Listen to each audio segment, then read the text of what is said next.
मग अशी परिस्थिती असेल तर मग हे जे कुठले अधिकारी असतील जे सत्तेतल्या लोकांचं तिथं ऐकत असतील तर मग काय करायचं? आपण रस्त्यावर उतरायचं, तिथं लोकांची भूमिका मांडायची.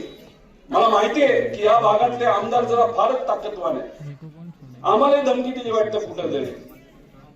त्याच्याबरोबर आज 2-3 कारवाई माझ्यावर झाल्यात, कुठली ती एफआयआर झाल्यात असं आम्हाला कळतंय. अहो आम्ही ईडीला नाही घाबरलो तर तुम्हाला काय घाबरणार आहोत?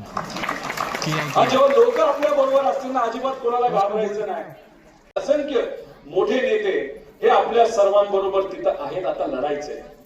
आणि हे करत असताना एक गोष्ट तुम्हाला सर्वांना सांगतो, पोलीस स्टेशनवर जर तुम्ही गेला, एखाद्या अधिकाऱ्यासमोर तुम्ही गेला आणि तिथं तुम्ही जर सर्वसामान्य लोकांचे विषय मांडत असाल आणि ते विषय मांडत असताना, गरिबाचे मुद्दे मांडत असताना पुढचा अधिकारी जर मोठ्या आवाजात तिथं बोलत असेल तर तिथल्या तिथं बोलायचं, आवाज खाली.